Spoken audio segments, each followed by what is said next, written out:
m'appelle Seydina Aboubakar Sadir Ndiaye, je suis le directeur des petites et moyennes entreprises.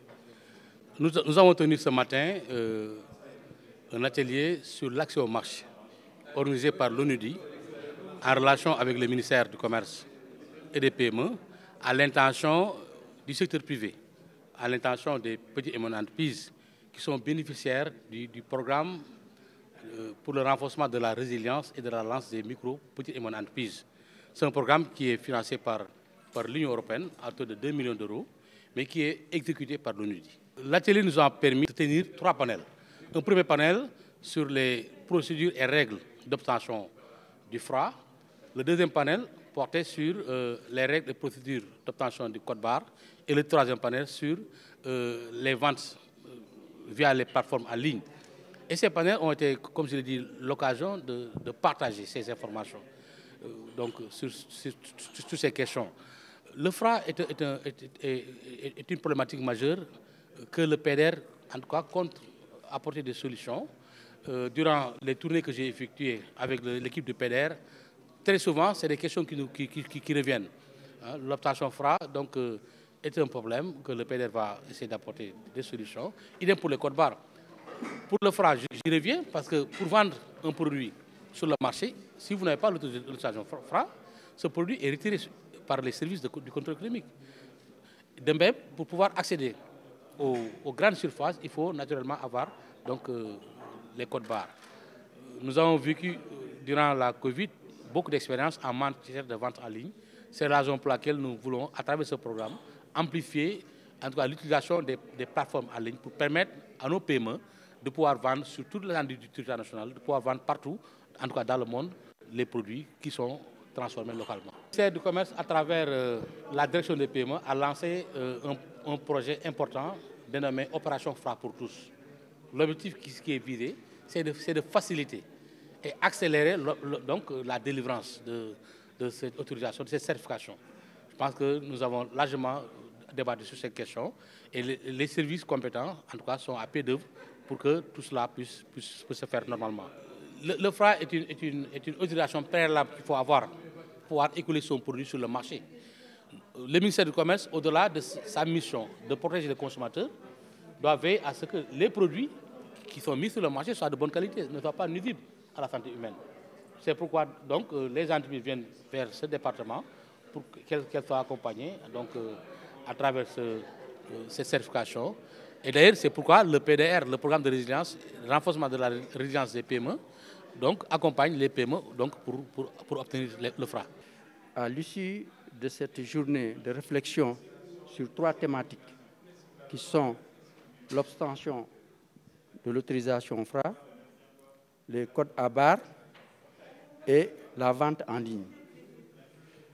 À l'issue de ces débats, nous avons pu tirer les conclusions suivantes, à savoir que les bénéficiaires, qui sont les entreprises, sont mieux informés sur les procédures, les coûts et les difficultés pour accéder à ces 2 types de produits, que sont l'autorisation de vente FRA et le code à barre.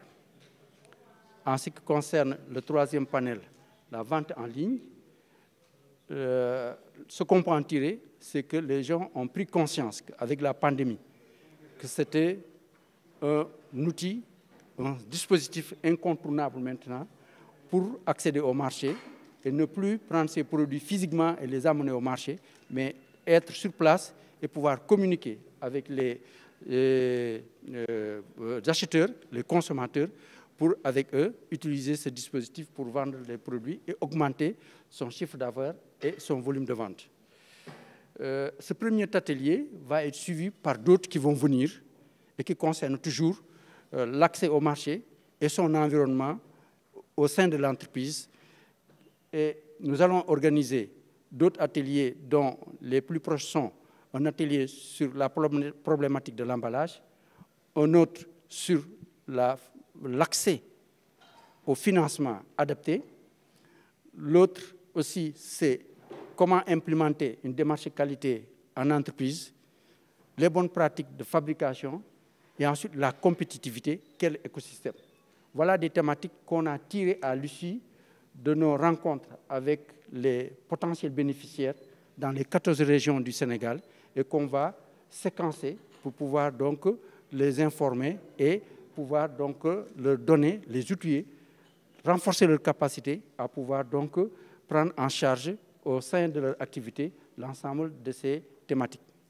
Nous ne pouvions pas faire ce travail sans d'abord l'appui du ministère du Commerce et des PME en charge donc des petites et moyennes entreprises au Sénégal, mais aussi au plan financier, nous avons eu l'accompagnement de l'Union européenne à hauteur de 2 millions d'euros, c'est-à-dire à peu près 1,350 milliard pour pouvoir réaliser cet accompagnement pendant les 3 ans à venir. Bon, l'UNIDI est l'agence d'exécution de ce programme et qui donc a des partenaires institutionnels que sont le ministère, mais aussi les structures d'appui classiques qu'on a trouvées ici, comme l'ADPME, le bureau de mise à niveau, l'ACPEX, etc., mais aussi les opérateurs économiques eux-mêmes, via les chambres de commerce, les organisations professionnelles, les coopératives aussi, et tout ceci va nous permettre de toucher le maximum de bénéficiaires et de partager cela avec les parties prenantes et surtout échanger pour éviter des doublons. Ce que l'un fait, l'autre vient le faire parce que ce ne serait pas assez efficace.